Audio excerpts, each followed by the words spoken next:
It's a condiment in the crosshairs. Canada slapping a 10% tariff on imported U.S. ketchup and other food items. Seema Mody is live in Fremont, Ohio, at the world's largest ketchup plant where Kraft Heinz produces 2 million bottles per day. Wonder how many of those go to Canada, Seema.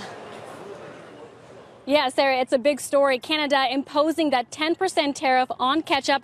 It went into effect yesterday. Kraft Heinz, a big player in the ketchup industry, now has to face a big decision.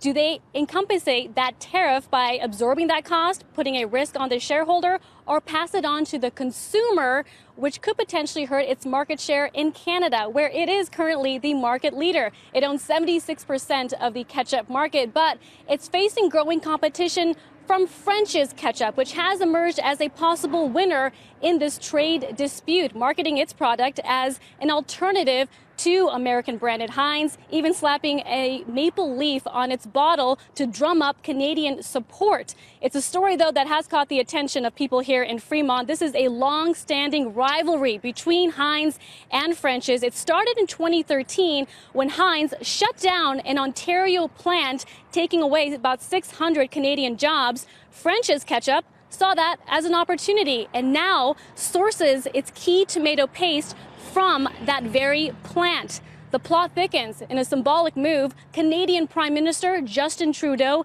visited that Ontario plant yesterday to celebrate Canada Day. On social media, this ketchup rivalry is getting a lot of attention. One guide from Canada published this weekend tells Canadians how to boycott American goods, and at the top of that list is Heinz ketchup. And that's why this town in Fremont is worried. This plant behind me employs about 400 people, a key source of jobs and growth for this small industrial town in Ohio. Guys, back to you. Seema, I'm curious, have you talked to anyone going in or out of there? And I'm wondering because, you know, what we heard about Harley-Davidson, similar story, you know, they're shifting production because it hurts because they have to deal with EU tariffs. But you talk to workers at Harley and they're very supportive politically of what the president is doing to protect U.S. industry. And I'm just wondering, in a key swing state like Ohio, what the reaction is. Yeah, Justin Trudeau, the Canadian Prime Minister, is hitting President Trump where it hurts, attacking Ohio and one of its key exports, which is ketchup. We did speak to a number of locals yesterday, many of which said, listen, we are Trump supporters. We agree with the broader idea of tariffs. We don't agree with the idea of increasing the cost or the price of the product. They think that will hurt economic growth. So a lot of people have, a lot of views here on what tariffs mean, not just in Washington, but what it means for them here in their hometown of Fremont. I think they like the idea of fighting back. It's just, we'll see what happens when the economics start to shake out. Seema, thank you. Right, when it becomes personal, that's when they care.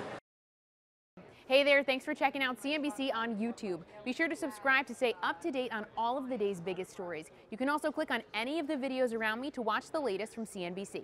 Thanks for watching.